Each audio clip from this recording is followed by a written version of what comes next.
objective manner, and also from a fan's perspective as well.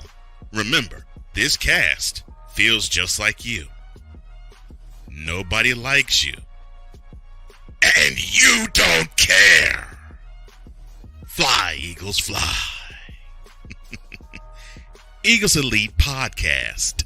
Every Wednesday at 8:30 p.m. Eastern on YouTube and other podcast outlets.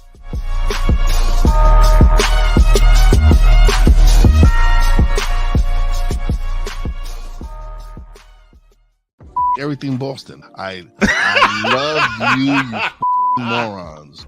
New Kids on the Block, New Edition. Dear whatever the law firm is. Sincerely, the U.S. Supreme Court. Ben Affleck, Matt Damon. Go yourself again, Jason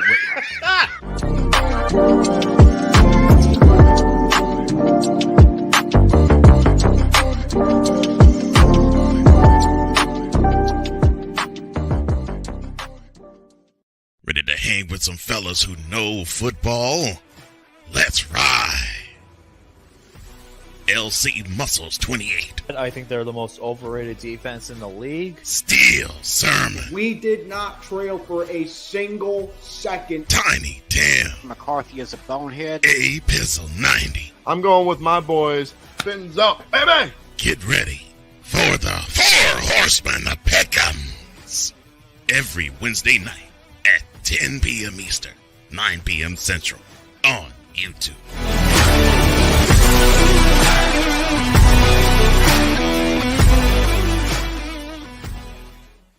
Poppy J. You got the option to cry for the government. You got the option to protest. You got the option to keep buying. But this is also an option. Wise El Jefe. We're the first tech geeks. We're the first gamers. We're the first everything. Everything. Like Gen X's, we are the ones. DS3 Network proudly presents the crew from the New York boroughs who never wants that smoke. Nah, they want that fire. Poppy J and Wise El Jefe. Fridays at 9 p.m. Eastern, 8 p.m. Central. Check your local listings for your viewing and listening pleasure.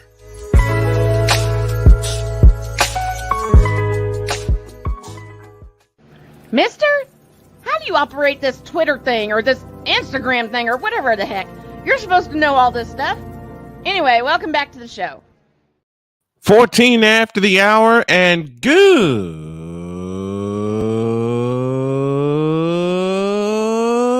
morning. Welcome to the, how do we call this? It's a Manic Monday. It's Black Monday because a couple of coaches have been fired. And it's the Monday edition of Snowman in the Morning. And we're glad to have y'all with us. Sorry I'm late. Had to wake up because I came home from picking up my daughter and I took a nap. Sports bettors, listen up, as we're brought to you by BetUS.com. Your favorite sports book is back in our 38th year of action with live in-game betting, incredible odds, daily odds boosters, props and parlays, fast payouts, and exceptional one-to-one customer service. BetUS.com has it all. And when you sign up and use the code Snowman, you will get a 125% deposit match on your deposit. Log on to BETUS.com or call 800-792-3887. That's 800-79-BET-US. BetUS.com, where the game begins. Well, Arthur Smith is gone. Scott Federer is gone. Who else got fired? Yes. Who else? Who else deserves to be fired? Y'all are not going to like this answer, but Shane Steichen needs, at the very minimum, a slap on the wrist, and that's where I'm going to kick off this segment here. The Colts had 4th and 1 deep in Texans territory. A touchdown ties the game. The extra point gives them the win. And what, as it turns out, the AFC South title. Why did you throw the ball? Why did you trust Gardner Minshew to throw the ball? And Tyler Goodson was wide open. And he allocated it. Could not come up with it. Thereby, the Houston Texans are in, and as it turns out, they're the AFC South champs. thanks to the Jacksonville Jaguars going kaputski for the rest of their season. And I'll get to Jacksonville in a moment. Matter of fact, let's just start in the AFC South. Tennessee collapsed and burned. Indianapolis collapsed again, just like they, let me say it correctly. Indianapolis collapsed again, just as they did 2 years ago when they had 2 shots to get in the playoffs. Lost to the Raiders, lost to the Jaguars. Beat the Raiders, lost to the Texans. There were several games throughout the season. If they didn't like, there's a way I want to say it, but I won't say it this way. At least not here. If they didn't kick it away, how about that? Then we'd be talking about the Colts in the playoffs. But as it stands, CJ, I got to throw some flowers at CJ Stroud. See, because I said that CJ Stroud would not do anything. I was wrong.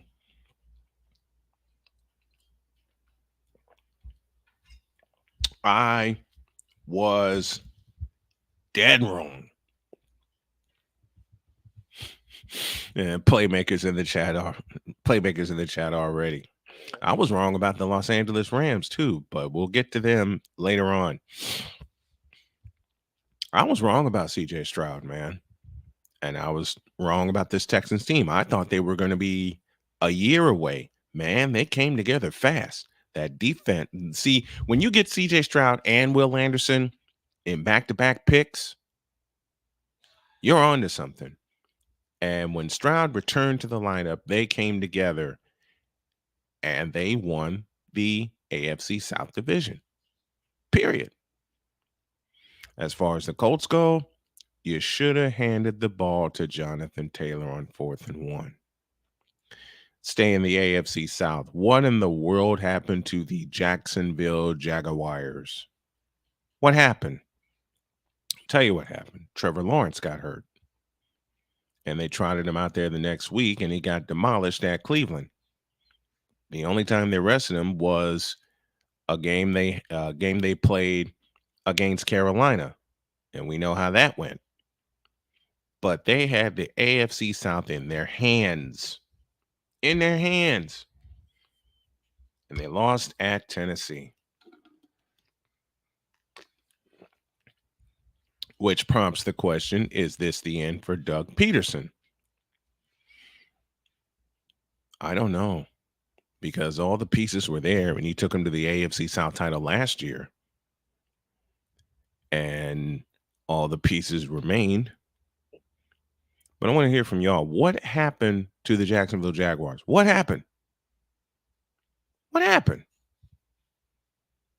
They got a lot of questions to answer. And a lot of it's on defense. And there's going to be a common theme here, because I'm going to get to the NFC East in just a moment. There's going to be a common theme here.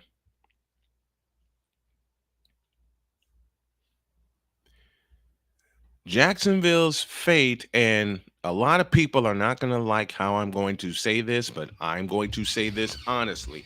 Let me borrow from Cam Newton. I'm going to ruffle a lot of feathers, but this is honest. Jacksonville season, Philadelphia season, all went downstairs when they played San Francisco. Let me explain. Jacksonville caught the 49ers when the Niners were coming off of a bye. They were coming off of a bye, and the Niners were angry. They had lost 3 in a row. There were a lot of questions surrounding their team. And then they went into Jacksonville and pounded them. 3 weeks later, they went into Philadelphia and pounded them. And then we got pounded by the Baltimore Ravens. But this is about the AFC South, so let me stay on task. Matter of fact, let me change the task here and just go through the playoff picture right now. Let's start in the AFC. Your 7 teams in the AFC. The number 1 seed is the Ravens. They get the bye, followed by the Bills, the Chiefs, the Texans, the Browns, the Dolphins, who dropped to the 6th seed after losing the AFC East last night. They began at the number 2 seed, dropped to the 6th seed. And wouldn't you know it, Mike Tomlin and the Pittsburgh Steelers are in. For the NFC, the number 1 seed is the 49ers. They get the bye. Even though they lost to the Rams, they sealed up the bye the week before after Arizona beat Philadelphia in Philadelphia. 2 through 7. 2 is the Cowboys. 3 is the Lions. 4 the Buccaneers. 5 is the Eagles. 6 is the Rams. And 7 are the Packers. The Rams jumped up to the 6th seed after beating San Francisco. And they take on, I believe, the Cowboys. So let's go through we got the playoff picture. Let's go through the playoff matchups, shall we? And we're doing this one live as we go along here. I know my partner Cole Johnson is swamped. He is swamped this morning, so I am basically making this up as we go along.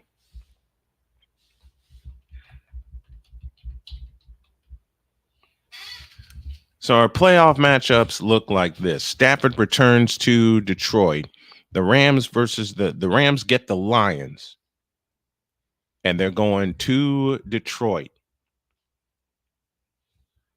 How interesting is that game going to be? How interesting is that game going to be? You got two quarterbacks that were basically swapped for each other because the competing team said, we don't want you anymore. And now they play each other in Detroit. Are they going to boo Matt Stafford? Let's go. Are they going to boo Matt Stafford? How do you all think Matt Stafford's reception is going to be? We'll talk about that in a moment. On Saturday, your wild card matchup. NBC has the call. It's the Cleveland Browns and the Houston Texans. That's at 4:30.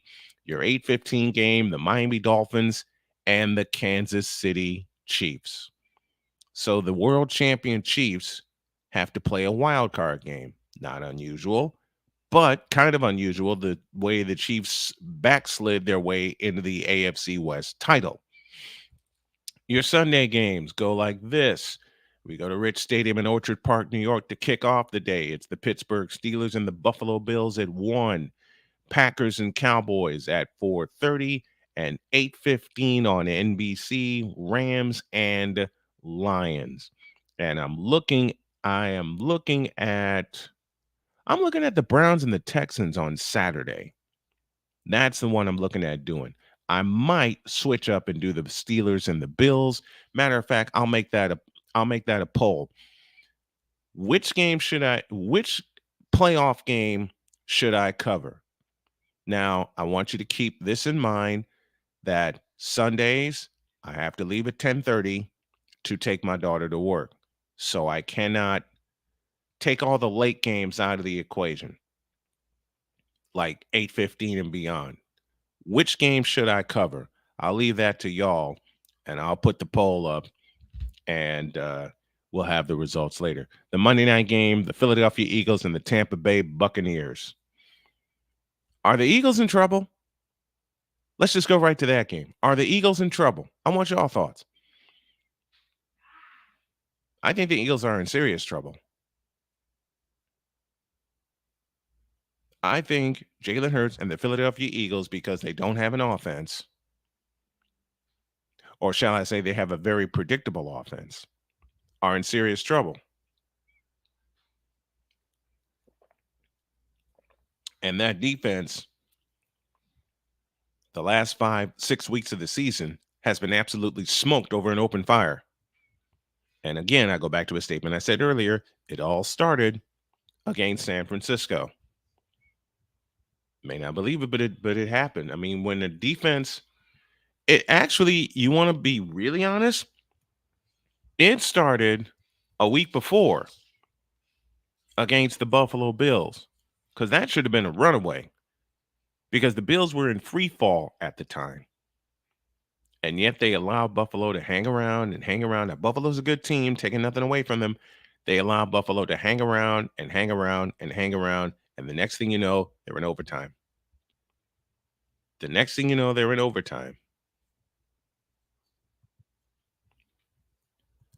And you get that. You get that result. And then the next week, with a lot of Eagle fans that I know and love dearly chirping at me, saying this is the game that we were looking at. This is the game that we are waiting for. Let's see how good Brock Purdy is. And would it have been a different result had Purdy been healthy in the NFC Championship? You got your answer. You got your answer. I'll put the question up in. Let me just put this question up right now. Which early playoff game, I'll put it that way, should I cover? Should I do alternative play-by-play for?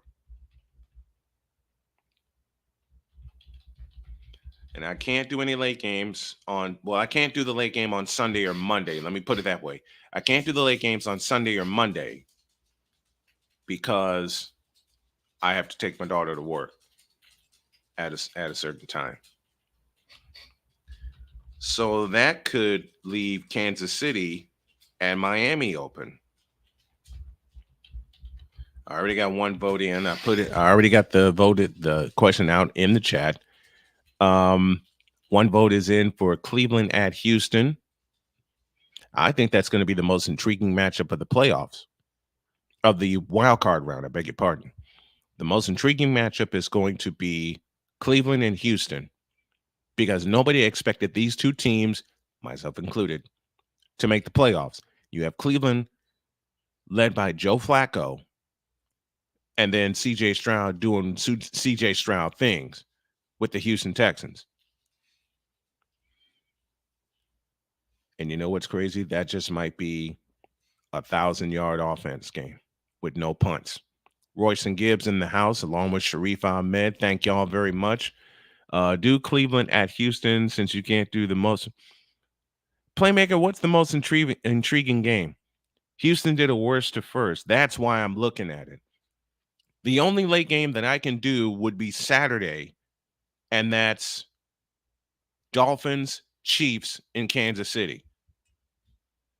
Anybody remember 1971? They may go 2 overtimes yet again. And show you everything. Thank you to my wife for this, and to my daughter Cheyenne for this late Christmas present. So far, votes that are in says Cleveland, Houston. Sharif says no, Dolphins are going to get killed. I believe that. The most intriguing game is Rams at Lions. You know what may wind up happening is a doubleheader. And that's the one I can't do because it's 8:15. It's 8:15. I want to do that one, Playmaker. That's the one I was eyeing, but then the times came out. I cannot do that one because it's 8:15 on Sunday, and it would be an incomplete game. And after learning my lesson from yesterday when I got home late, an incomplete game is unacceptable. Got away with it yesterday. I'll never do it again. I mean, I've done so many incomplete games, it's not even funny, whether it's because of health problems, whether it's because I was just plain tired. But after yesterday, I made the decision, if I'm not here on time to start it, I won't do it. So I can't do the Rams I cannot do the Rams and the Lions because that kicks at 8:15 on Sunday, and I have to leave at 10:30 to take Sonya to work. So I think the one I'm going to do is Cleveland, and I'm looking at. I'm not touching Green Bay and Dallas. I'm not touching that game. That will be verbal diarrhea, and I wouldn't like it. That would be verbal diarrhea.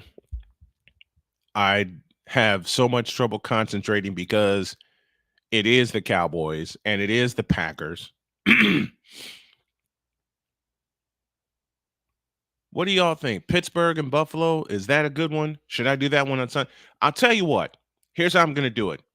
Depending on what goes on here, I'll schedule one game for Saturday and one for Sunday. And the games I'm looking at, the Saturday game I'm looking at are the Browns and the Texans at 4:30. And the Sunday game I'm looking at are the Steelers and the Bills at 1. And I don't call it Highmark Stadium or whatever the heck it's called right now. I call it Rich Stadium.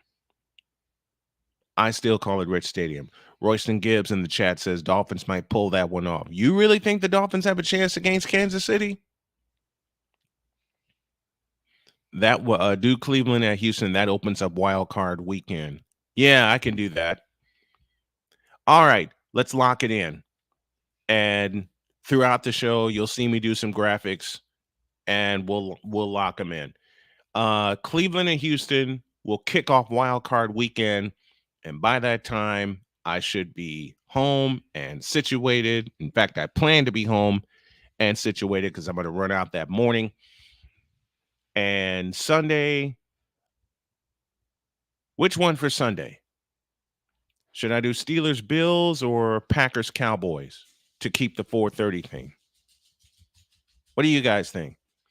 Well, I better go to a break because my little Lucy is looking to get out for a couple of minutes. So I better take care of that. And we got Ryan McCarthy coming on right after the break.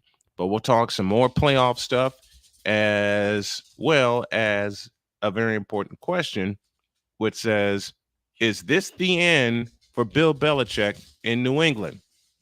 We'll talk to Ryan, and we'll have some more fun here on the Monday edition of Snowman in the Morning. Back in a flash.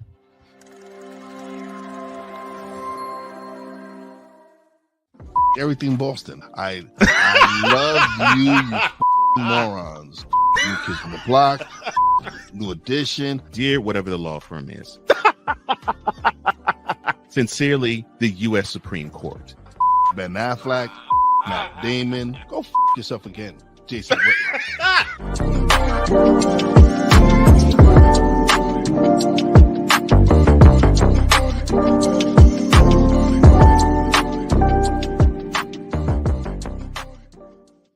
Join the transporter to Hades. Your butt and gut becomes one.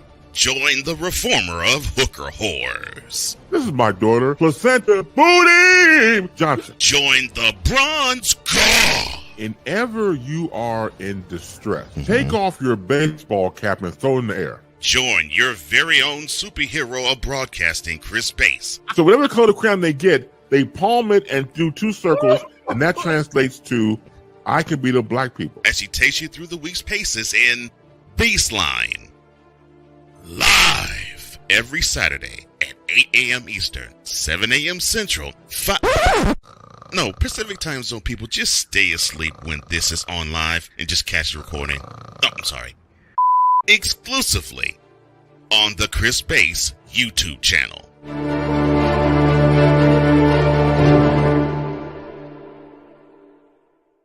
Ready to hang with some fellas who know football? Let's ride.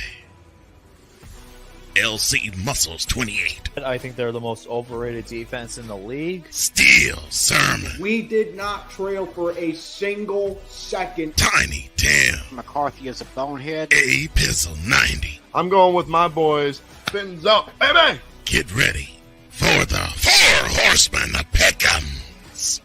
Every Wednesday night at 10 p.m. Eastern, 9 p.m. Central on YouTube.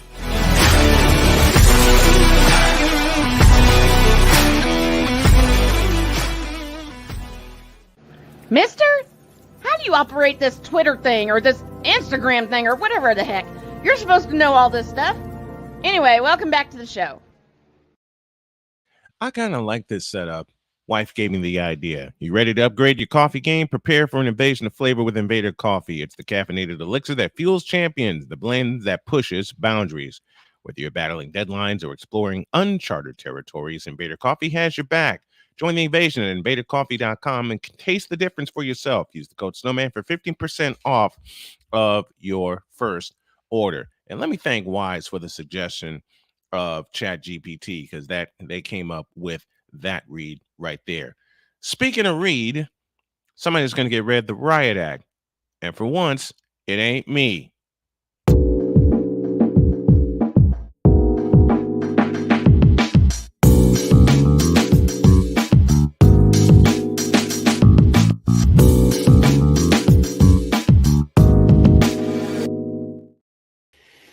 Ryan McCoffey, who is taking a very deep breath this morning. How are you, my friend? What I do this time? No.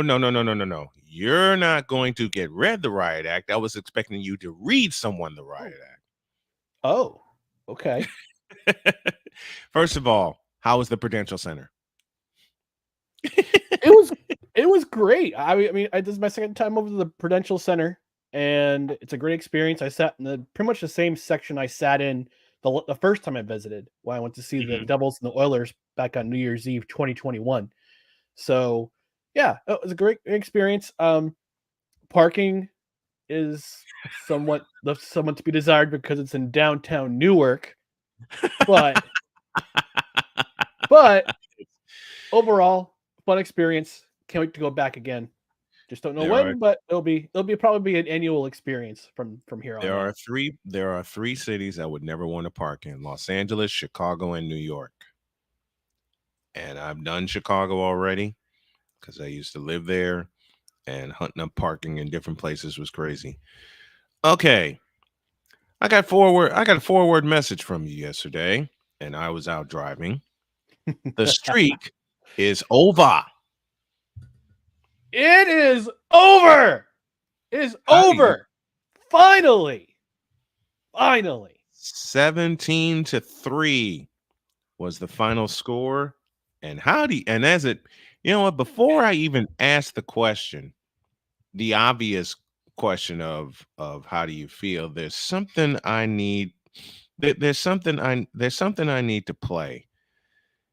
And I'll improvise and do this first for all you Patriots fans.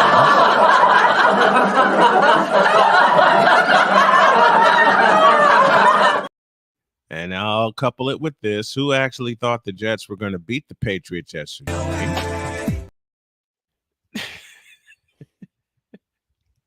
I mean, the weather beat them both, but... Say again? The weather beat them both, but... That's not the only time the weather has beaten the Patriots. Yeah. That is not the only time the weather has beaten the Patriots. And I can't find the one thing I'm looking for to have you dancing in the... Well, I can do this. The Patriots lost to the Jets 17-3. You for real? Very much so. I'm sipping Patriots fans' tears. It tastes so sweet. Delicious. Not to mention earlier in the year, you were sipping Eagles fans' tears, which is what I have right here. I'm still sipping Cool McCain's tears as we speak. Yeah. I have 3 rounds. I have Eagles tears right here. Cowboy tears right here. And thanks Cheyenne for this lovely gift. And number 1 seed tears because I had Eagle fans chirping at me. I had Cowboy fans chirping at me and a couple of others. All that's right there. Wait. Didn't they lose? Both teams lose to the 49ers this season? Uh-huh. Hold on. Let me do the math. Hang on. Let me do my calculator here. Go ahead. Real-time research. Real-time calculation. Real-time research. Do the carry the 1. Divide by pi. No, they didn't. Mm-hmm. And for both your team and mine, I offer this.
I thought you'd enjoy that. Took me a while to find it, but I thought you'd enjoy it. Victor Locke is in the chat with us. What's up, Victor Locke? The Cowboys didn't say anything. The Cowboys didn't say anything yet, but the Moronic Republic is going to be chirping after me once they play this weekend, and I already know it. do you have it? Do you have it queued up? Do you have it queued up? The anthem of the Moronic Republic of Cowboy Nation. Do you have it queued up? You would ask for that. All right. Dollar Store Usher. Dollar Store Usher. As my co-host Dustin would say, calls him Dollar Store Usher. This is for Dustin, and this is for Victor.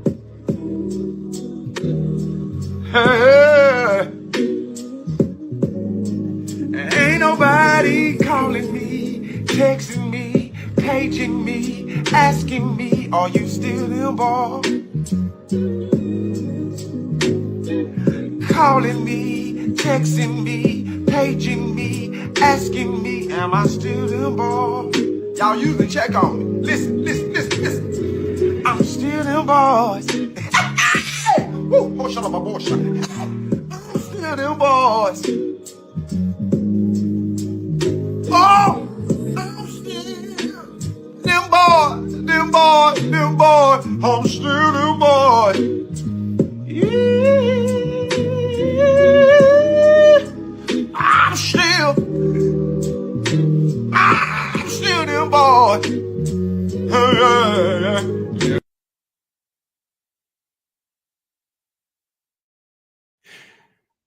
Not the light, too. I don't smoke, so I don't have a lighter. Yeah, I understand. All right. What? Okay, the Jets ended their season with a win over their hated rival. They ended the streak. What's next? We're going to win the offseason again.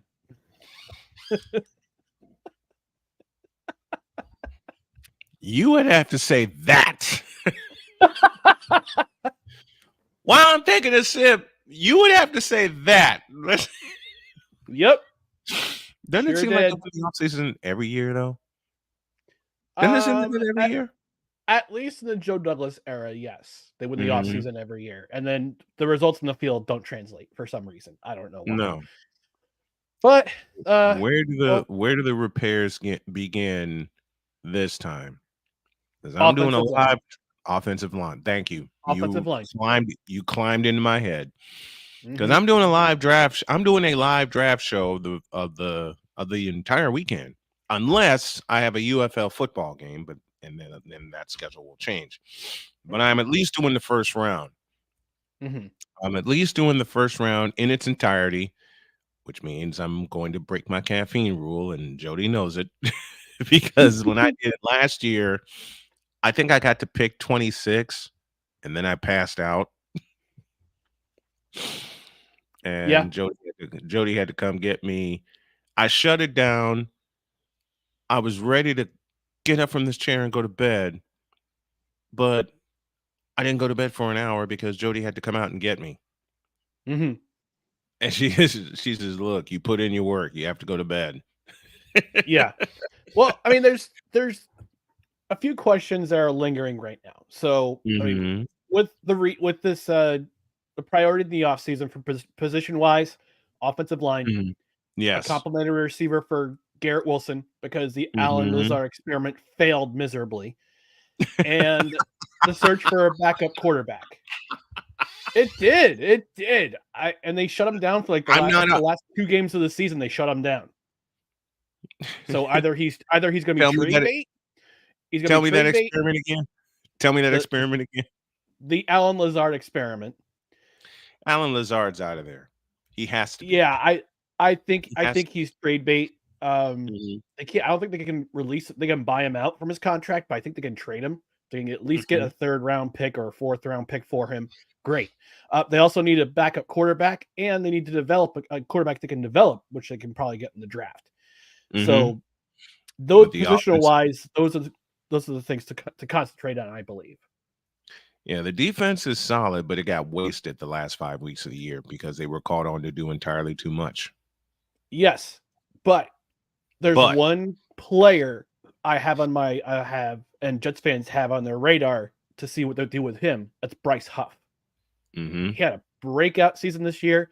He had glimpses of it in his rookie year, glimpses of it in this last year. Had his best year ever this year. So he's on the last year of his rookie contract, and I kind of wonder what they got to do with him. I'm hoping when they sign him, Mm-hmm. the worst case scenario is that they let him go for nothing. Yeah.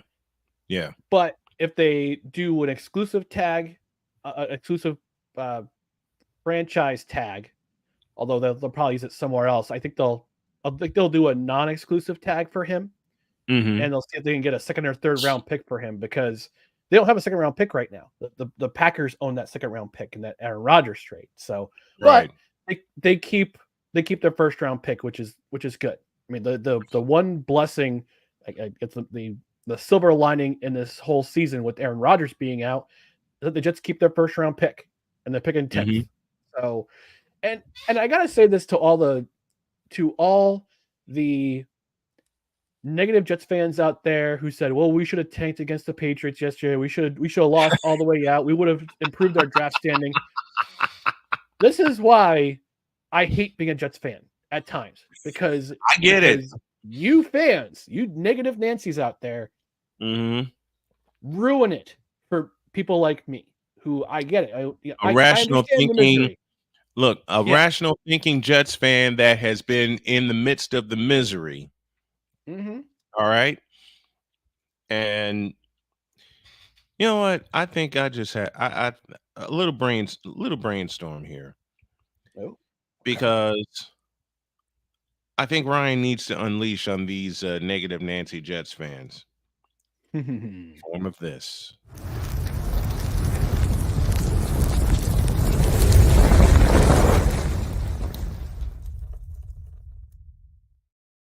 All yours. Fry them up. Negative Nancy Jets fan. Have a seat. Have a seat right there. I want to talk to you for a second. Entering this year, Jets fans' optimism was on an all-time high. All-time high. It's the best feeling we've had about the year since, I'd probably argue, 2009. The 2009 season. When they're coming off the conference championship, was one half away from going to the Super Bowl once again. Unfortunately, Peyton Manning took over, and you know what happened there. Then 2010 comes along. Great start. Crashed towards in November. Had that humiliating loss against New England on Monday night. Won out the rest of the year. Got the wild card. Went to San Diego. Punched the Chargers in the mouth. Went to New England. And the stomach. Yep. And the stomach. Went to... No, sorry. It was Indianapolis they went to. And punched the Colts in the mouth. And the revenge game. That revenge game. And that was a walk-off. Yep, that was a walk-off. walk-off win. Then you go to New England and you punch them in the mouth and the stomach. 28 and to the 21. And the jejunum. Then you go to Pittsburgh, you lay an egg in the first half, you claw back, and you lose out in the end. But that was the optimism. There was so much optimism going into that season to see what the Jets could do. Unfortunately, we saw what happened the next 5 years. We go to the Todd Bowles era, then we go to the Adam Gase era, which is when we started going to the real dark side, and then we enter the Robert Saleh, Joe Douglas era. Yeah. Granted, things haven't gone the way that we hoped that they've gone. The first season was a wash, 4-12. We kind of expected it. Yeah. Second season, finished off 6-3. Finished 6-3. We started the year 6-3. We had that horrendous game in New England and we got punched in the mouth. Boy, that was bad. Actually punched in the gut with that punt return for a touchdown, which should have never happened because of a clip. But that's neither here nor there. Entering the season, picked up a quarterback that would take us to the next level. 4 plays in, we know what happens. And we're hoping that Zach Wilson could fill in the void where hopefully he could learn some stuff that he learned from Aaron. He could use some of the stuff he learned from Aaron Rodgers in the preseason and in OTAs and translate it to the field. Unfortunately, we had injuries on the offensive line. We had a play calling from Nathaniel Hackett, who revealed last week that he had no idea how good Bryce Hall was. Or not Bryce Hall, Breece Hall. He had no idea how good Breece Hall was. Iron Eagle doesn't call him Breece Lightning for nothing. Exactly. So either Nathaniel Hackett was, thank you, Iron Eagle. But so either Nathaniel Hackett was so concerned about Breece Hall tearing his ACL again, or he was still acting like he was on the pitch count for a number of runs. Because you saw what happened in yesterday's game. 37 attempts. 37 rushing attempts. 173 yards. That 50-yard touchdown that basically sealed the game.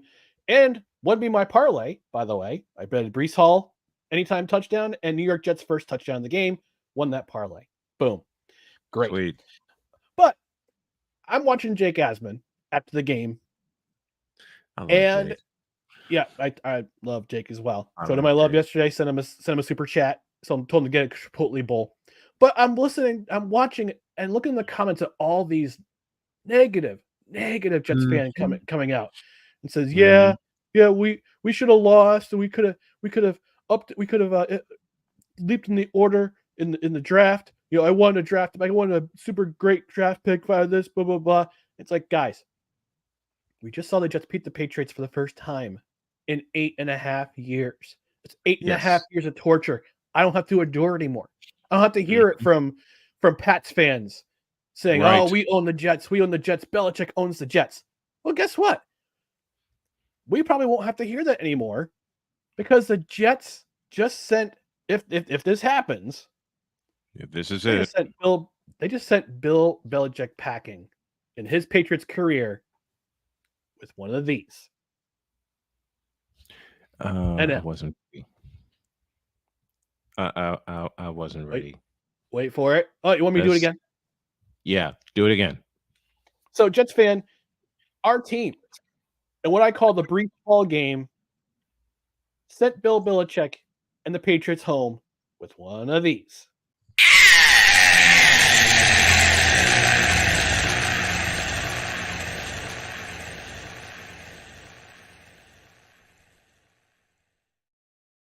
Now I understand your pessimism. It's a bad year. It's a bad year. We had all this hope. 4 plays in, that hope is gone. And then the offense disappeared for a couple of weeks. I just put them in a milk carton to see where they were. All of a sudden they come back and they scored 30 unanswered points in the second half against Houston. Weird. And then they don't show up again for another couple of weeks. I remember the milk carton. Good Lord. Oh, God. Now, you want to come in after the season's over, after the Jets just vanquish their biggest rival, and hopefully sending Bill Belichick packing his office at 1 Gillette Drive in Foxborough and sending him wherever. The Chargers, the Command Skins, Carolina. Oh, God. God forbid you wind up in Carolina with David Tepper in that mess. Good Lord. Watch yourself for the drinks he's going to throw at you. And they just fired their GM, Scott Federer. Good Lord. Good luck. Good luck. So to every negative Nancy Jets fan who wanted a better selection in the draft order, too bad. Too bad. End the season on a high note. End the season on a high. The Jets are 1-0 in 2024, guys. Actually, 1-0 in 2024. They just beat their defense only allowed 118 total. I'll do my fact check, but 118 total yards against their chief rival. You sacked the quarterback 7 times. You didn't allow a touchdown to your divisional opponent for the first time in I can't tell you how long.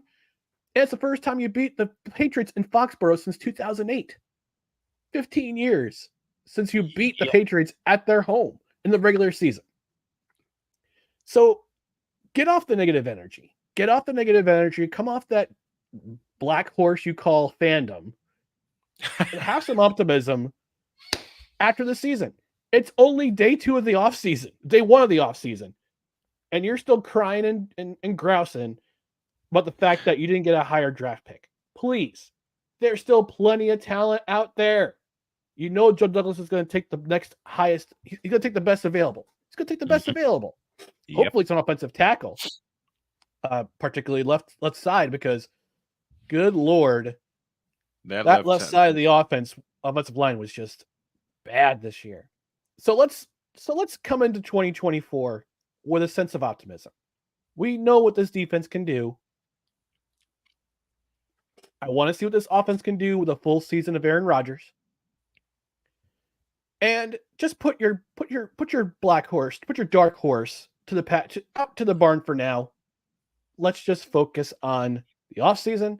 Let's see what can happen with the draft picks, with the draft, with free agency. Let's see what kind of help they can bring in.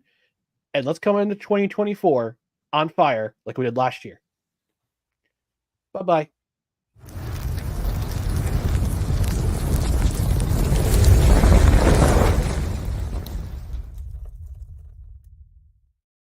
And if you wind up in Carolina, Bill Belichick, bring a towel, because David Tepper might throw a drink at you.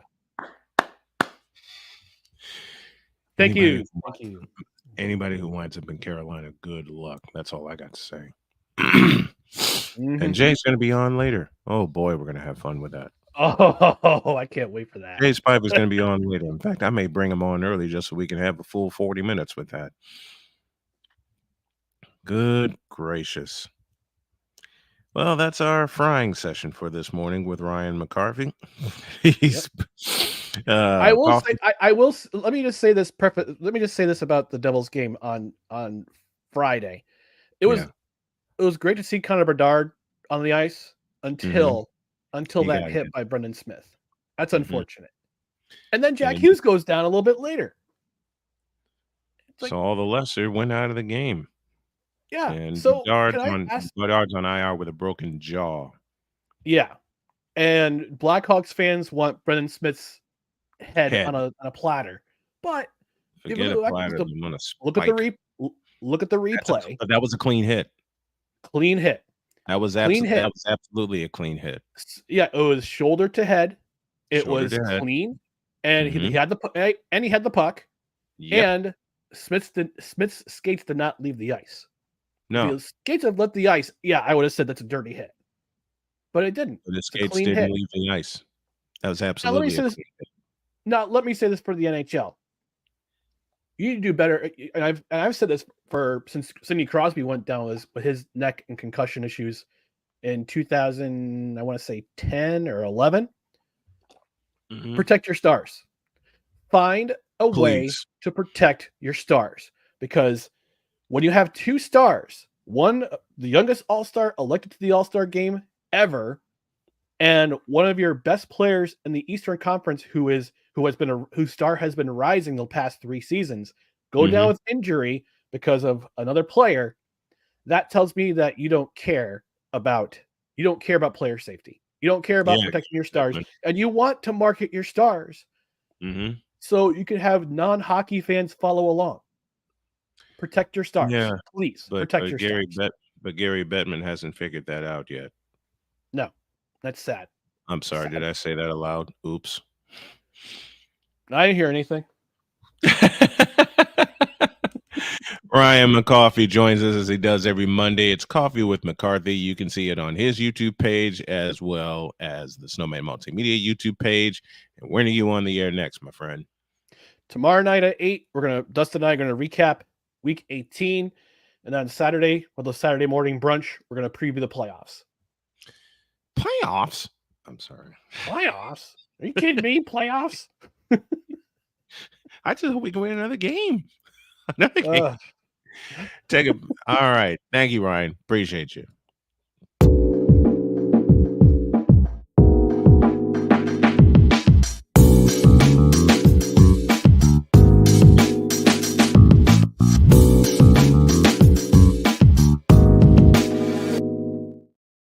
I have a few things to say about Justin Fields and the Chicago Bears, and a lot of Bear fans are not going to like it. Second half of Snowman in the Morning returns after this.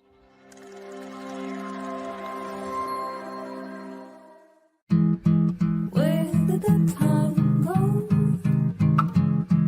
I don't know how I got here. Ooh. done the hard part. You quit smoking. Now do the easy part and get scanned for lung cancer. If you smoked, you may still be at risk, but early detection could save your life. Talk to your doctor and learn more at savedbythescan.org. If you're talking, they will hear you. We all want our kids to grow up safe and healthy, so we show them how. And we tell them with honest conversations that let them know what we expect. Not just one time, but every chance we get. That's especially important when it comes to alcohol and other drugs. Kids not only need to know the dangers and how to avoid them, they need to hear it often from you. And when it comes to pain medications, opioids, they need to know that they should never be taken without a prescription and never shared with friends or family. It's dangerous and illegal.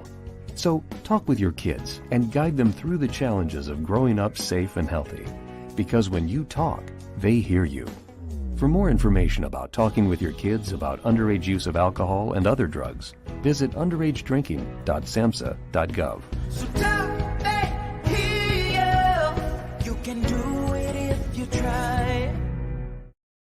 He was only 58 years old when he passed away. That outcome could have been different. Colorado happens to be one of the worst states for radon levels. It's in our ground, and it seeps up. The more you breathe radon, the more chance you have of DNA being hit and the cell mutated. The EPA estimates 22,000 lung cancer deaths a year caused by radon.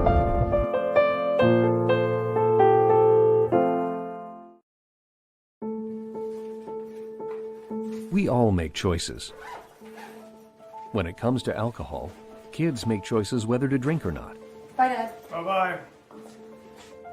Remember, I'm going to Alex's party tonight and sleeping over. Have fun. Hey, have a seat for a second. Remind me about that party again? Alex is just... And adults make choices whether to talk about it. That's true of parents and every other trusted adult in a kid's life. Kids want to know our expectations when it comes to alcohol and other drugs. They want guidance and honest answers to their questions. And it makes a difference when the message is consistent and part of everyday conversations. So talk with your kids and help lead them on a positive path. Because when you talk, they hear you. For more information about talking with your kids about underage use of alcohol and other drugs, visit underagedrinking.samhsa.gov. Mister? How do you operate this Twitter thing or this Instagram thing or whatever the heck? You're supposed to know all this stuff. Anyway, welcome back to the show.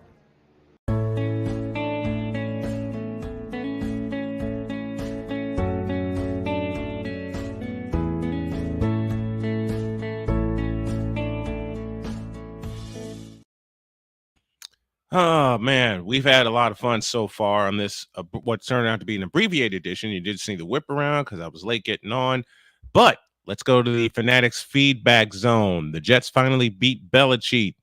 Agreed. Good morning, Snowman and Mr. McCoffey. Thank you, Victor. Royston Gibbs in the house with us. Add Oakland to the mix. When I'm just talking about places to park that bust all your windows. I'm glad I never saw Oakland from a car. I always saw it from either a train or a bus. So that's what you sweeten your coffee with? Yeah, basically. Basically. The Cowboys didn't say anything yet. Yeah, but they're gonna. And I don't include you, Victor, in that conversation. I include nothing about the all moronic republic. You ain't right, Snowman. Face purple crying. Oh, man. Oh, man. Can't help it. No, please, no. Dang you, McCoffey. I'm already standing by as a possible juror. I don't need any more pain. I don't know what you're talking about, Victor, which is a lie. And no, his name is not Dollar Store Usher. He's Tyrese Cisco McKnight. Dear God. Tyrese Cisco McKnight. Tyrese Cisco McKnight. I can't get over that. Tyrese Cisco McKnight. When Victor came up with that name, I was done for. All right, let's just be real. I was done for. I agree with Playmaker. What about wide receiver opposite of Wilson? This is where I take a playful shot. These are the Jets. Okay. I think y'all might sign a free agent wide receiver. Yeah. Who's open? Big Teddy Bear 1100 in the house with us. Shared the show. Thank you very much. Victor Law says always can be worse, McCoffee. You have the polar opposite and had the moronic republic as a fan base. Yep, been there, done that, got the t-shirt. The only thing I need is Robert Kraft has let Belichick go. The Jets put the final nail in the coffin. And you ain't right for this one, Victor. There have been reports that Bill Belichick has signed a very large contract to be the spokesman for Shadow Realm Wireless, which prompted an immediate reaction from the playmakers. Is dang with you, Victor, including the newest phone, the Patriots Unit 24 Plus. Otherwise known as the PU 24 Plus. Keep them coming, Victor. Don't log off. Keep them coming. He says, Playmakers says log off right now. Victor says I can't, and I say keep them coming. All right. Since Ryan fried up a fan base, I'm going to do the same. And the direction is to my hometown. And there's a couple of fans in particular, but I won't. This is the only time I won't call them out by name because they echo the sentiments and thoughts of a lot of other people. So I will just say this in general. Chicago Bear fans, sit down.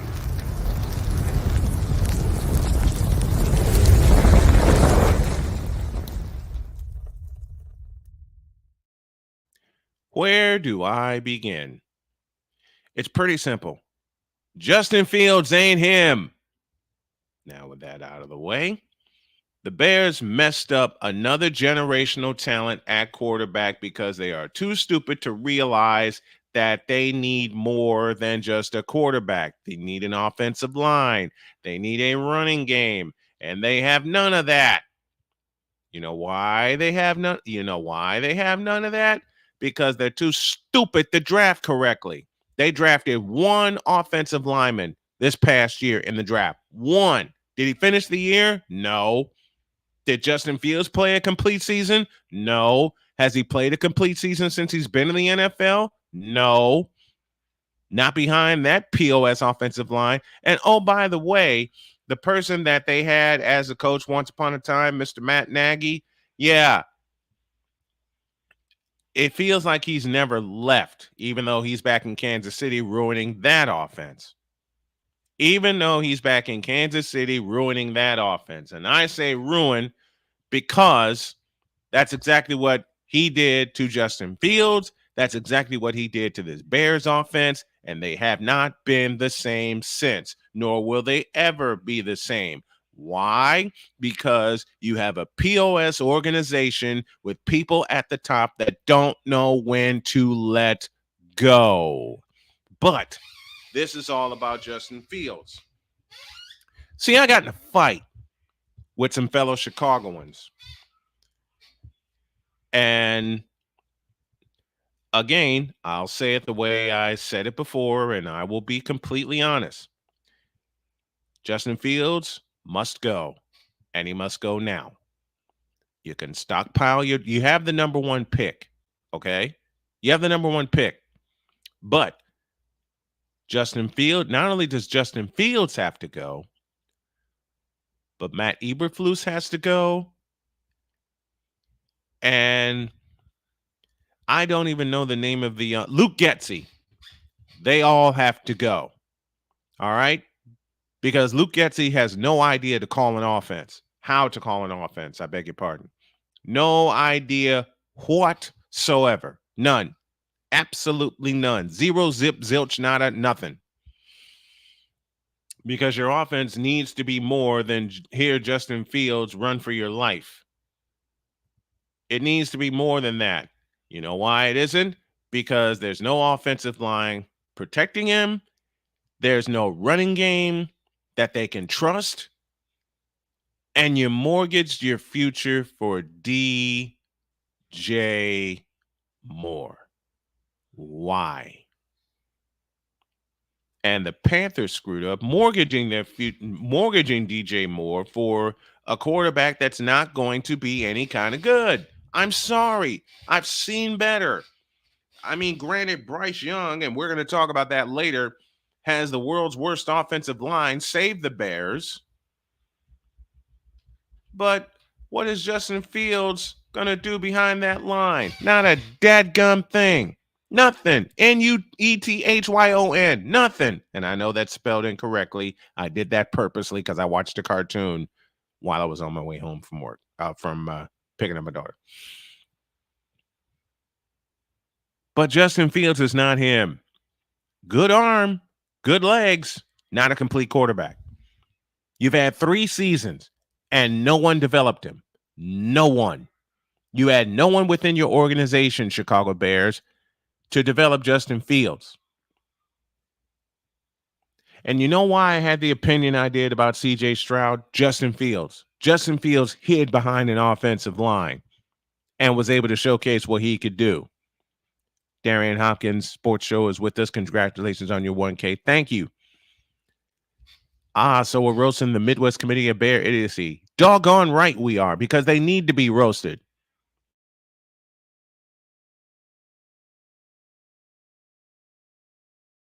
Bears ever had a franchise quarterback? And don't give me Jim McMahon, because he was oft injured. I know that's going to bristle Victor, but think about it. Think about it. In the Bears Super Bowl season, Jim McMahon did not start the full season. And I already know the comparison that's coming. You can say the same about Joe Montana in 1988. Here's the point. Montana finished the season.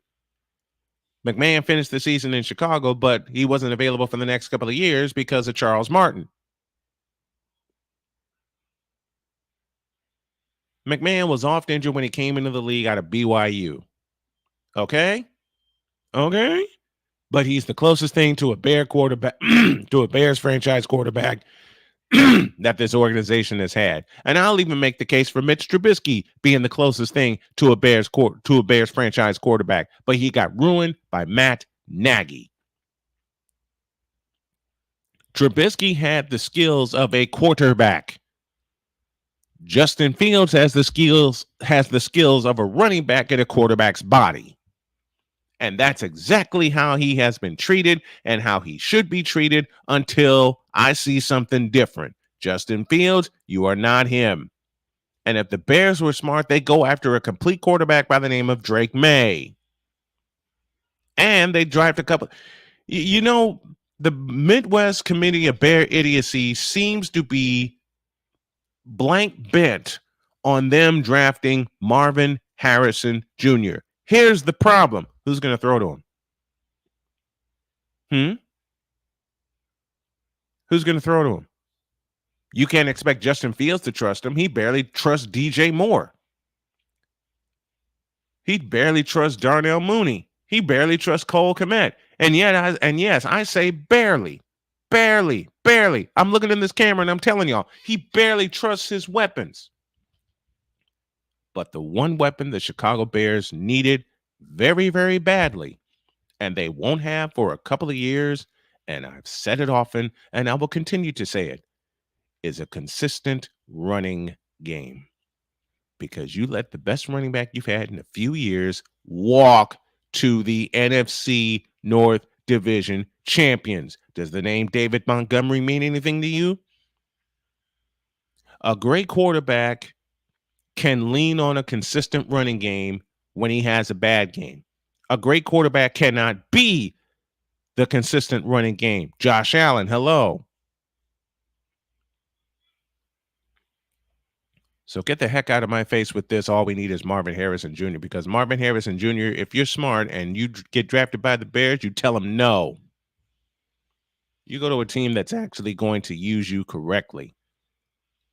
And until the Bears get rid of Matt Eberflus, Luke Getsy, and some of the people up top, Ryan Poles included, because I believe Ryan Poles is a yes man.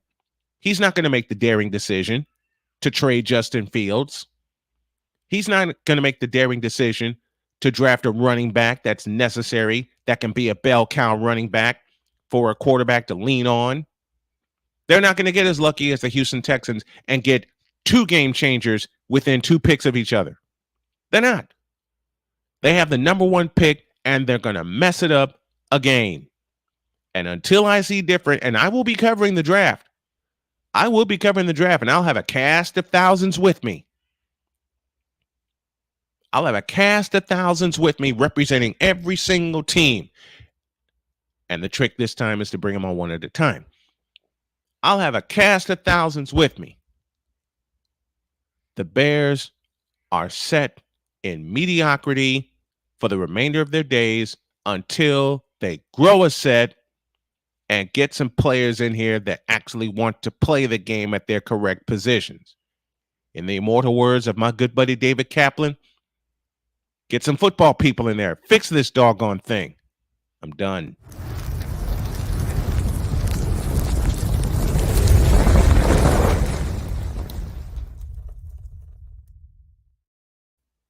Now that I got that off my chest, a break, and when we come back, more on the NFL playoff picture, and I may have another hot seat remaining. Back after this.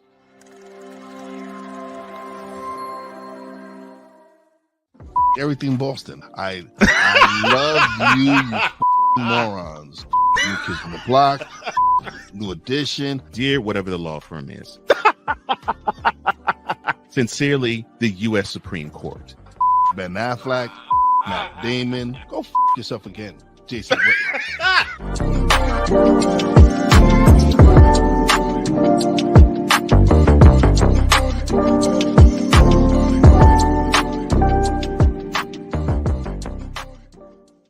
Join the transporter to Hades. Your butt and gut becomes one. Join the reformer of hooker whores. This is my daughter, Placenta Booty Johnson. Join the bronze god. And ever you are in distress, take off your baseball cap and throw it in the air. Join your very own superhero of broadcasting, Chris Bass. So whatever color crayon they get, they palm it and do 2 circles, and that translates to, I can beat up black people. As she takes you through the week's paces in Baseline. Live every Saturday at 8 a.m. Eastern, 7 a.m. Central, No, Pacific Time Zone people, just stay asleep when this is on live and just catch the recording. Oh, I'm sorry. Exclusively on the Chris Bass YouTube channel.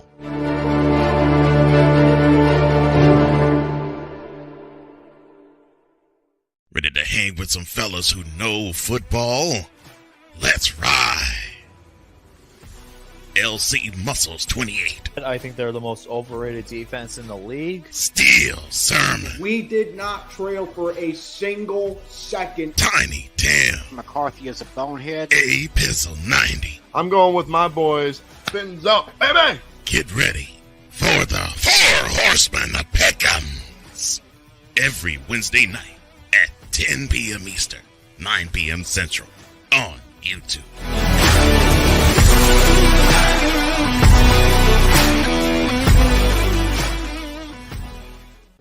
Mister, how do you operate this Twitter thing or this Instagram thing or whatever the heck? You're supposed to know all this stuff. Anyway, welcome back to the show.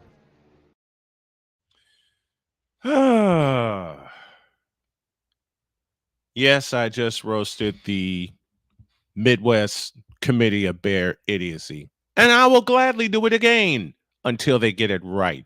Darian Hopkins on with us. Congratulations on your 1K, bro. Thank you.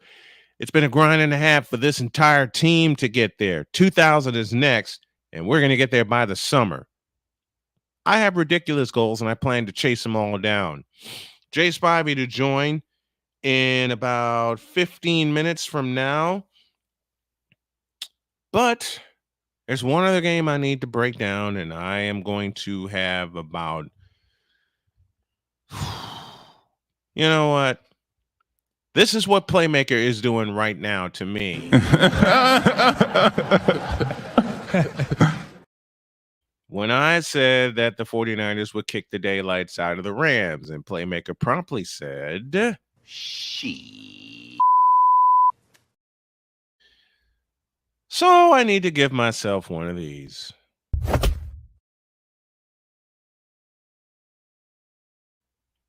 In a simple sentence, that's profiling, and profiling is wrong. I was totally wrong about the Rams. Okay? And I'm going to get it tomorrow from him. I know I'm going to get it tomorrow from him, which means I have to listen, especially to this episode of Ramley Talk, which I do anyway. But I'm going to get it.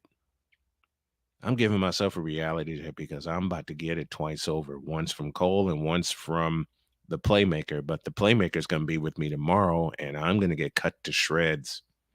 Playfully, but I'm going to get cut to shreds because I really underestimated the late season Los Angeles Rams, especially with Matthew Stafford out, Kyron Miller out. Didn't see Carson Wentz rushing the ball 16 times for 75 yards coming. Didn't see Carson Wentz with the game-winning touchdown and two-point conversion coming. Fell in love with Puka Nacua earlier in the year when they played the Colts in an overtime win. And congratulations to Puka Nacua.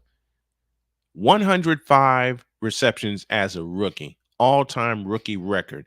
And what almost got me crying, nearly cussed, what almost got me crying is seeing his mom and his girlfriend and his family on the sideline. And the Rams did the smart thing and immediately pulled him after he set the record. And Tutu Atwell is nothing to sneeze at either. He made some big catches in the 21-20 victory by the Rams over the San Francisco 49ers. Let me get the bad stuff out of the way. We didn't play most of our starters, but you still have to line up and play a football game. You still have to find a way to respond after the Rams got back into the game, taking the second half kickoff, eating up 9.5 minutes, and stick it in the end zone. That right there should have told you your lead is in peril. Had they come up with one third down stop on that drive, and they had 5 chances plus 2 fourth down chances, but they didn't get it. Now, that is the first part of the reality check. Here's the second. And this is where I pick on Playmaker.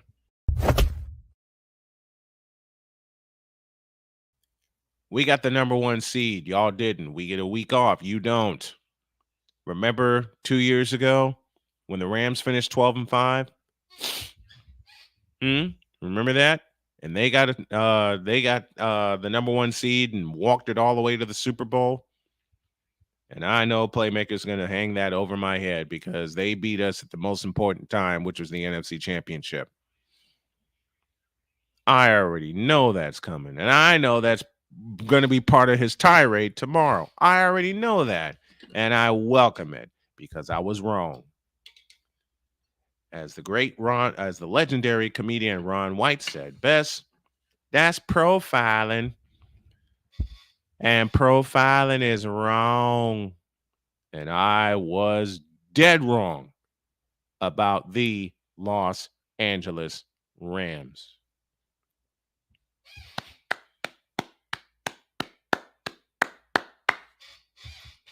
And to the point where the Rams are the number 6 seed now.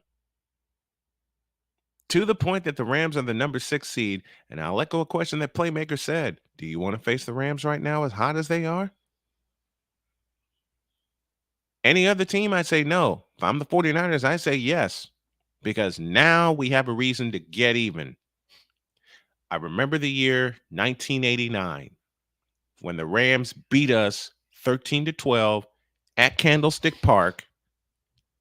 And then they were set to beat us at Anaheim Stadium. I mean, they went up 27-10 in that game. 27-10. And then somehow, and I don't even know how this happened, and I watched every down of that game. Somehow, the 49ers got a miracle and scored 20 points in the fourth quarter and won. I don't know how that happened. I honestly can tell you, I do not know how that happened. I don't get it. I'm not supposed to understand that. How they came back and won that game.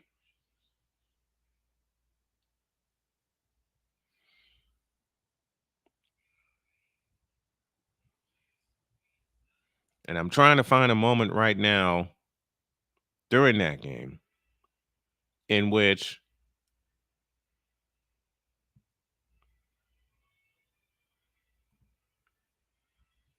the 49ers put the game on ice.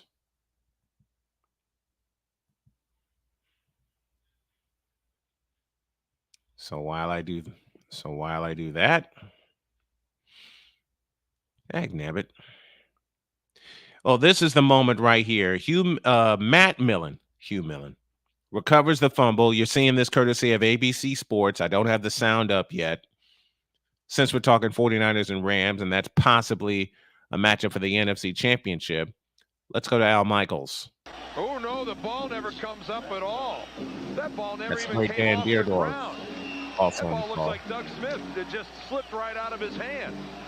I think that's what he's saying. That Everything ball was never got off the fine turf. until this happened. Over the night, so an early present from Santa for the 49ers to stay in the game as Taylor makes the catch, eludes Irvin, eludes Newman, chased by Kelm, down the sidelines he goes. He ran 92 for a touchdown before, he's in again. Oh, this is a very weird game.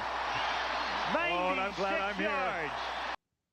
That was the second of two 90-plus yard touchdown catches by the great John Taylor. And yes, I said great in terms of John Taylor. Anything can happen in the playoffs because the records are 0-0. I get that. I understand that. And I was wrong about the Los Angeles Rams. Now, to playmaker in the Rams, I dare y'all to do it again.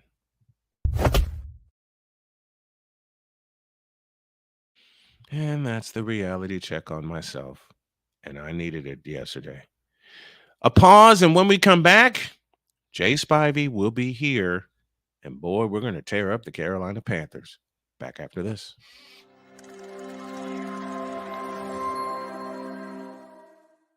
Everything Boston. I love you morons. New Kids on the Block, New Edition. Dear whatever the law firm is. Sincerely, the U.S. Supreme Court. Ben Affleck, Matt Damon. Go yourself again, Jason.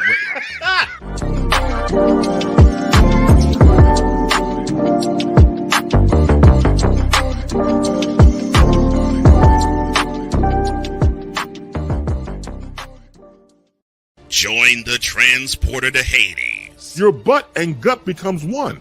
Join the reformer of hooker whores. This is my daughter, Placenta Booty Johnson. Join the bronze god. Whenever you are in distress, take off your baseball cap and throw it in the air. Join your very own superhero of broadcasting, Chris Bass. So whatever color of crayon they get, they palm it and do two circles, and that translates to, I can beat up black people. As he takes you through the week's paces in Baseline. Live every Saturday at 8 a.m. Eastern, 7 a.m. Central, Pacific Time Zone people, just stay asleep when this is on live and just catch the recording. Oh, I'm sorry. Exclusively on the Chris Bass YouTube channel.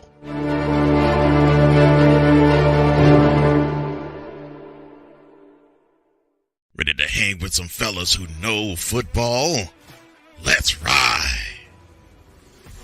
LC Muscles 28. I think they're the most overrated defense in the league. Steel Sermon. We did not trail for a single second. Tiny Tim. McCarthy is a bonehead. A Pizzle 90. I'm going with my boys. Fins up, baby. Get ready for the Four Horsemen of Peckham's.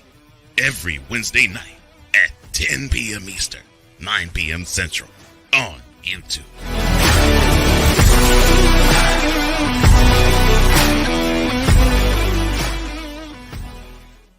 Mister? How do you operate this Twitter thing or this Instagram thing or whatever the heck? You're supposed to know all this stuff. Anyway, welcome back to the show. Let's not waste any more time.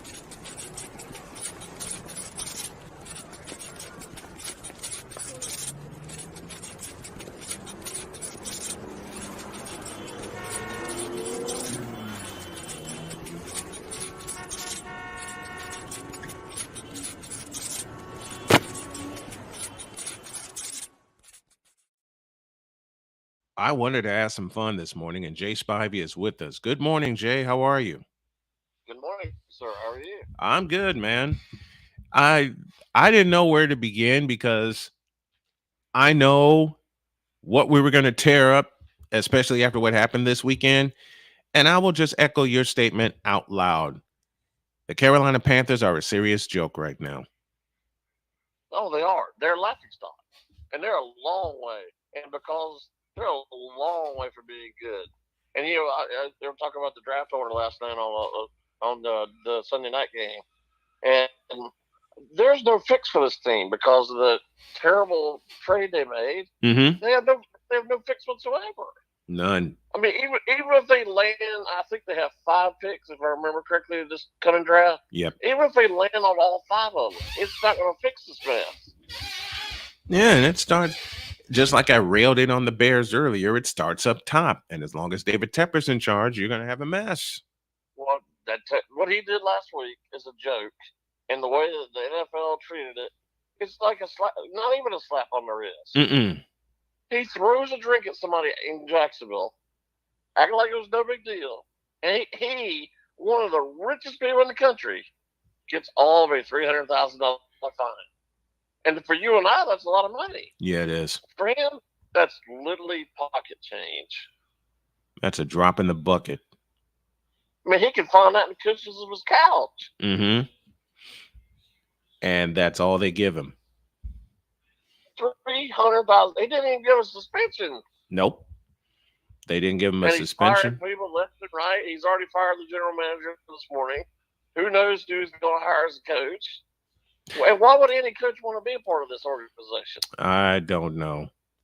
If you're a competent head coach and you're even considering this job, I mean, why?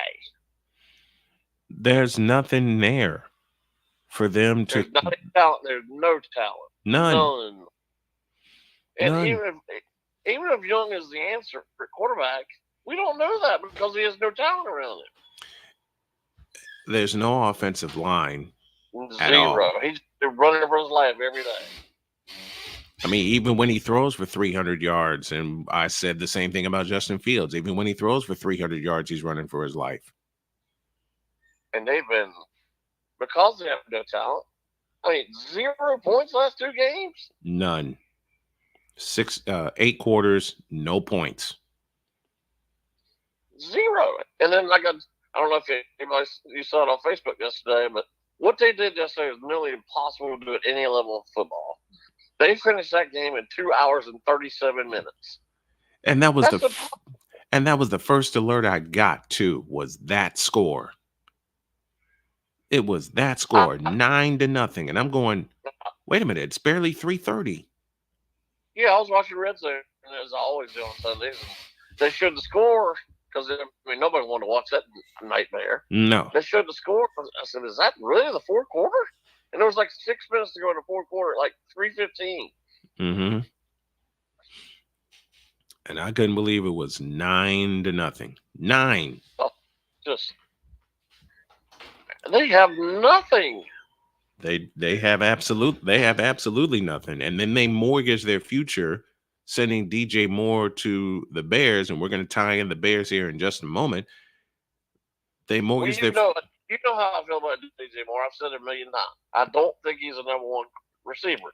Mm. However, he can help this team a lot this year. Because they have no number 1 receiver. Anyone remotely close to the number 1 receiver. Mm-mm. You know what I heard? There is some chatter that I heard, and I heard it online, that the Panthers are pining for Marvin Harrison Jr. I don't know how they're going to get it. I don't know either.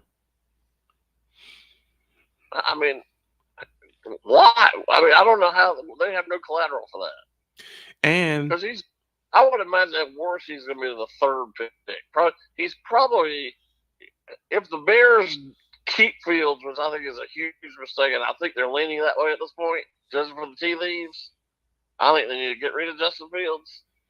Justin Fields needs to go. But I have a feeling they're leaning toward keeping him. Why? If they keep him, It makes no sense to me. They're not going to win with it. Why are they keep But this why Bears why fan are they that- going to keep Justin Fields when he's already shown and proven that he is not the answer? Well, get rid of him and draft Caleb Williams. And then they still have the 8th pick. Mm-hmm. The Bears have their own pick at 8 or 9 or whatever it is. I think it's either 8 or 9. I forgot. But they have the Panthers pick at 1 and then 8 or 9, whatever it was. So they're going to have to get rid of Fields, draft Caleb Williams, or you keep the pick. You keep the pick. You probably draft Harrison, or you trade the pick again and get some more collateral. So you really got 3 options. Mm-hmm. You keep Fields and you get him a receiver. You trade Fields and you draft Caleb Williams. You got to draft Harrison. You have to. But these are the Bears we're talking about. I said it earlier in the program, and I'll say it again. I said it last year when they made the trade. I said it last year, and I'll say it again. Until they get some people that actually know football, they're going to mess it up. Well, I'm glad that you said that because, I don't know him at all. I've never spoken to him. But Ryan Poles, every time I hear him speak, he acts like he's better than everybody else. Oh, he might be a great general manager, but the way he acts, who knows? Ryan Poles is a yes man. Yeah. Ryan Poles, and if you want to talk about reading the tea leaves, I read those tea leaves when they first appeared. Ryan Poles is a yes man, and that's all he is. And that's all he'll ever will be. He doesn't have the gumption to make the difficult decision. And the difficult decision involves trading Justin Fields. They have to. They're not going to win with a guy. Nope. You've had 3 years to get him developed. 3 years and nothing. Nothing has happened. Nothing will happen. They let David Montgomery walk, which is the stupidest thing I've ever seen done. Check that. Tie between letting David Montgomery walk and then mortgaging their future for DJ Moore. And we both laughed at that trade. I mean, the Panthers literally get up a king's ransom when they didn't need to. They didn't. Well, listen, I probably would have gone for Young over Stroud, but it's been pretty. I understand the Texans clearly had more talent than the Panthers. I get that. Yep. And that's definitely helped. But CJ Stroud just destroyed Bryant Young this year. Yep. And he's going to continue to do it because the Texans are good at developing. But they have the right people in place. Let's just start there. They have the right people in place to develop a team. And they're the AFC South champions. What are the Panthers going to do in the next 5 years? Who would have guessed that? Because other than the Panthers, who's been the model of more lunacy than the Texans? Than the Texans, exactly. The Texans have been since 2019. It's been nothing but lunacy. Well, the NFL system is set up for you to turn around pretty quickly because of the draft and the salary cap. It is. But the Panthers crap both ways. I don't know how they're in salary cap problems, but they're in that. They have no players, and they clearly have no draft collateral. Nope. And they have no sense either for them to mortgage their future. Have a fool for an owner. And he keeps acting like a shucks. Panthers and Bears, for that matter, wouldn't be surprised if they wound up trading again. If they wound up trade partners again. Well, I know you keep up with probably closer than I do, but the fact that even the Bears are even thinking about leaving the city to go to the suburbs is ridiculous. It's stupid. They're a city team. They need to stay in the city. But they're not gonna. They just think that when they leave, that this boatload of money is going to follow them. George House is rolling over his grave. They think that this boatload of money is going to follow them. Newsflash, not going to happen. because you're talking about moving to Arlington Heights, and I've driven from Chicago to Arlington Heights several times. It's a drive and a half. You're talking about, and you're talking about starting games at noon Central Time, which means parking is going to be a royal pain. You're going to get people out of bed earlier than normal, and then you take public transportation out of the equation. Well, I think that everything in especially pro sports is copycat. Mm-hmm. Everybody's saying what the Braves have done in Atlanta is like a model, because the Braves left downtown to go to it's technically Atlanta, but it's not really Atlanta. Yeah. It's kind of northern suburbs on the Beltway, Mm-hmm. and they got all this entirely entertainment district called the Battery. Well, now I've seen where the Mets are doing this. I've seen like the Titans are going to do this. Yep. I have a bunch of teams are doing this. But they Mhm. want all this. They want all this together. Well, it doesn't always work. No, The it Bears doesn't. the Bears need to be in Chicago. Mm-hmm. They need to stay in Chicago, but they have such a corrupt leadership system, not just the team, but the city itself, Oh, yeah. that the city is going to let them walk out of there. The city is going to. How this family could be this? It's not. I wouldn't say the Hallises or McCaskies are corrupt, but I mean, You may as if well you're say the it. family house and you're this way, You may as well say they're corrupt, because they are. I don't get it. I just don't understand it. I don't understand they it made either. I had no problem building the stadium on the top of the old stadium, but the way they made the new stadium, or quote unquote new stadium, it Mhm. made no sense. None. And I've been in that joint, and it doesn't look right at all. No, It just doesn't. doesn't fit the front of the city. There is no feel, and I'm saying this about my hometown, but I'm going to go ahead and say it out loud. There is no feel for how Soldier Field is compared to what it was. And I've done games in both configurations. You could have easily made it better. It's like I know it's a totally different sport, but and I'll use Chicago again as an example. When the White Sox tore down Old Comiskey and built whatever they're calling it these days, the new Yep. one, it had zero personality to it. None. Now I know that Chicago will always be a Cubs fan, Cubs City. I understand that. Yep. You gotta have a stadium that people care about. And the White Sox don't. And I mean, yeah, I was there for game 2 of the 2005 World Series, but it was identified by U.S. Cellular Field because they hosted the All-Star game 2 years prior, rather. They hosted the All-Star game 2 years prior. They actually had an identity. They built up that area, and now I don't know what the heck it is. But I don't understand the city allowed. Well, Reinsdorf. Yeah, you don't have to say that cuss word to me. Ugh. God, for as successful as he's been, he's made some crazy decisions. To say the least. Like disbanding the Bulls for some unknown reason. Allowing Jerry Krause to run that team into the ground. And they haven't recovered. No, they won't. They won't. They won't. They built the United Center. They were riding high, and yet they allowed Jerry Krause to dismantle that team.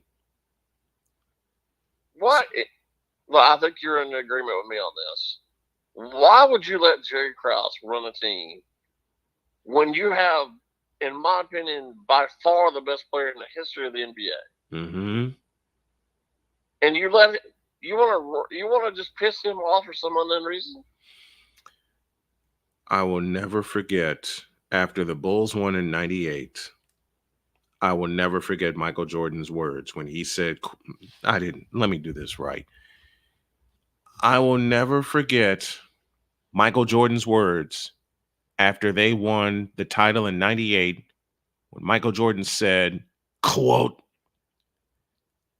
"We are entitled to defend what we have until we lose it." Exactly. Close quote. And Jerry Krause was so stupid they didn't let him defend it, because they would have easily won in 99. Easy. They'd have And I been. think it was less that he wanted to get rid of Michael and Scotty and some of the other guys. I think he just wanted to get rid of Phil. Mm-hmm. What? Get rid of Phil. He wanted Phil to go. And I don't know why he wanted Phil to go. I do not understand why he wanted Phil Jackson to go. The only theory I can come up with is that Phil had galvanized the team and was organizing something against the Jerrys because to say they were popular would be a horrible understatement. Oh, people now, they think the Lakers are popular. No. It was every time the Bulls are on TV, it was an event. It was. It was was. an event. It could be a Tuesday in the middle of March, and it could be everybody would watch it. You know, and I was in college for 4 of the years of the heyday. I couldn't wait to watch their games at night. Same here. And I was over in New Chicago.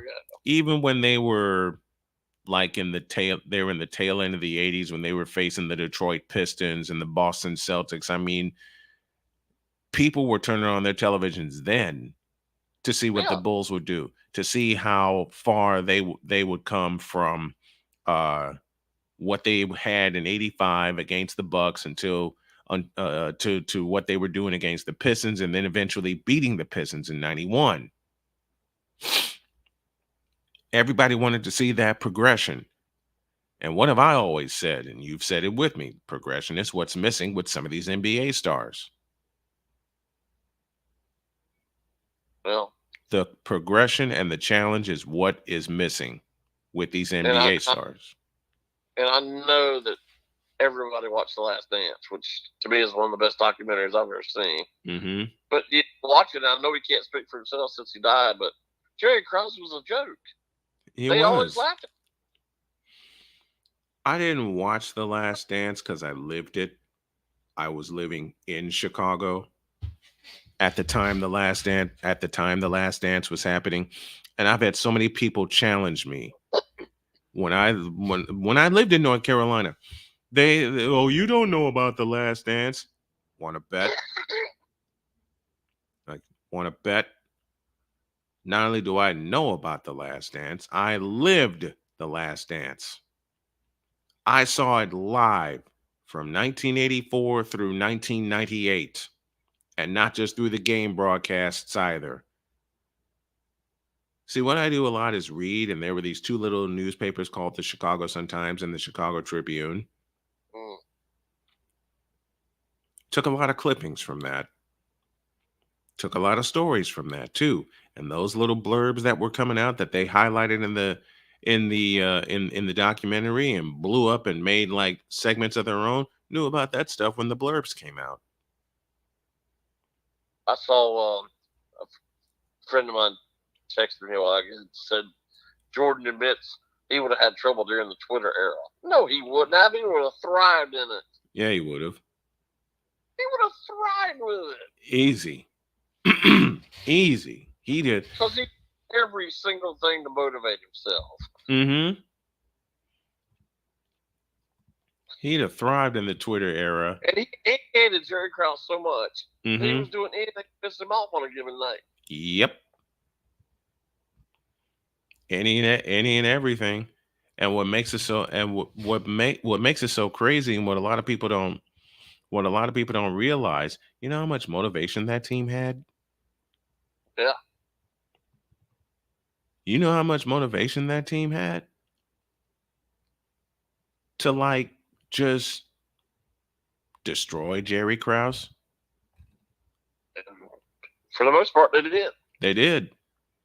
And that's why he broke the team up. When he broke them up, look what happened to him after that. Then they have not and will not recover. They're a joke. They are a joke, and they will remain a joke. They're the Panthers. Yes, they are. Circle back They're the Panthers. They are. You know, I know that the regular season just finished yesterday. I get that, but if you've seen their schedule, you know it's easy to come up with schedules. Their home schedule is brutal next year. I don't know if they can win a home game next year. Oh no. Yeah, they're playing all the quarterbacks who are hurt this year. They're playing. I know he's not hurt, but they're playing Mahomes. They're playing Dak Prescott. They're playing Herbert, and they're playing Joe Burrow at all at home next year. All at home. Terrible. At home. Oh and boy. Those guys are hurt right now. What are they going to do when they come back healthy? Very healthy. I mean, you generally think of a bad team, you're going to have a weak schedule, but that is far from what they get next year. You know, and I'm looking at the schedule right now. Oh boy. They get to see Kyler Murray, Baker Mayfield, Dak Prescott, as you said, Patrick Mahomes, Justin Herbert, Joe Burrow. Oh boy. I'm sorry. So with the Cardinals and Kyler Murray, that's another Justin Fields type issue. They should have never given him that contract. And they're tied to him. Yeah, they are totally tied to him now. They're just like the Browns are tied to. Just like the Browns are really in a mess now. Yeah, they're in a mess. They're in the playoffs, but it's because of Joe Flacco. Joe Flacco, to borrow a line I heard over the weekend, took $235 million of dead weight and carried him to the playoffs. Yeah, it's true. And whether you want to get rid of Deshaun Watson or not, and I'm sure they probably do at this point, who's going to take on the salary? Nobody. No one wants to take on that salary. And you're going to take on all, to use what you just said a minute ago, and I know you don't mean it this way, but all the baggage he has, why would you want to carry that either? And I'm sorry, I know he wasn't convicted, but there was a lot of smoke to that fire. And there's still smoke to that fire. So I don't know why anybody would want him on your team. The Browns are screwed, okay? They are tied to Deshaun Watson because they guaranteed his entire contract. Yes. And I think the problem is less Flacco, because I don't think Flacco is really the answer, although he's playing well. Right. He's on a long solution. He's not. But I don't think Deshaun Watson is the answer either, because for a lot of reasons. Yeah. And then you got Dorian Thompson-Robinson flopping around like a fish out of water. The Browns still have problems to fix. They have problems to fix. And remember, they're doing this also without Nick Chubb. Yes. They're doing this without Nick Chubb. And they're doing it probably right now, and who would have guessed this? They're probably in the best division of football. Only 2 games separated them and Baltimore. And if Burrow hadn't gotten hurt, I think the Bengals probably would have made the playoffs too. I believe it. I absolutely believe it.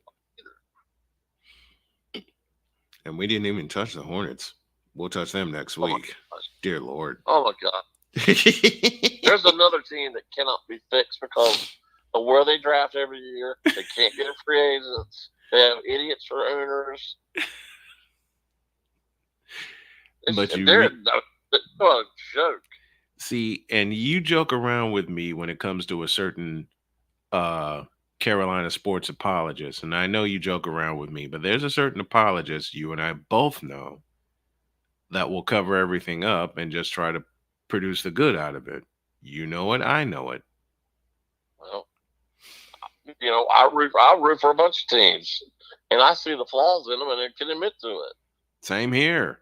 And people always say, "Well, you whine about your so-and-so team." Well, I see the flaws they have, and I'd like to see them get fixed.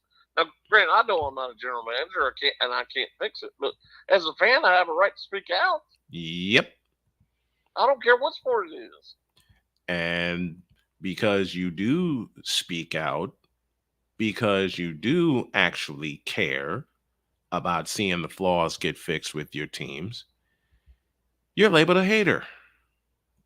Oh, yeah. Boy, that label has followed me for a while. Well, the one that gets me is that I whine about this and that. And there's a Jim baseball suit. Oh, it's about time for you to start whining about the Braves, isn't it? Well,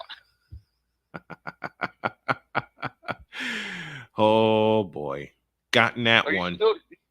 You still want Freddie Freeman over Matt Olson? Yes, I do. Mm-hmm. Have they won a World Series without Freddie Freeman? No. No. They've not. And they won't either. And that is not a knock at all against Matt Olson. No. But he is not Freddie Freeman in the locker room. He's not the leader that Freddie Freeman is. You know, and you just said the key word, not the leader. Not the leader at all. And people just don't understand what it takes. And we got to get on out of here. Jay Spivey joining us here on the program. Thank you very much, my friend. Can't wait to talk to you next week. Sounds good. Thank you very much. Have a good week.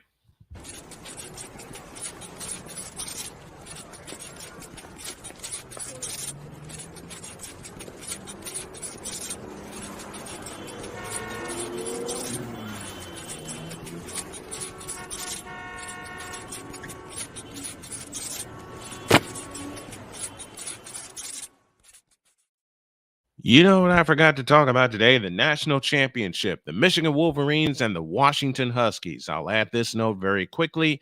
I think it's going to be another track meet. Remember, 2 consecutive years these two teams played each other, 92 and 93. Michigan won 1, Washington won 1. I'll give a quick pick right now, and I say dogs up. I say the Washington Huskies will win the national championship. 8:15 is the kickoff tonight. Have a great day. God bless. Remember to make your next move your best move. And always remember, if your dreams don't scare you, they're simply not big enough. Dream big, do bigger. We are, and we hope y'all are too. We will recap the national championship tomorrow. God bless everybody.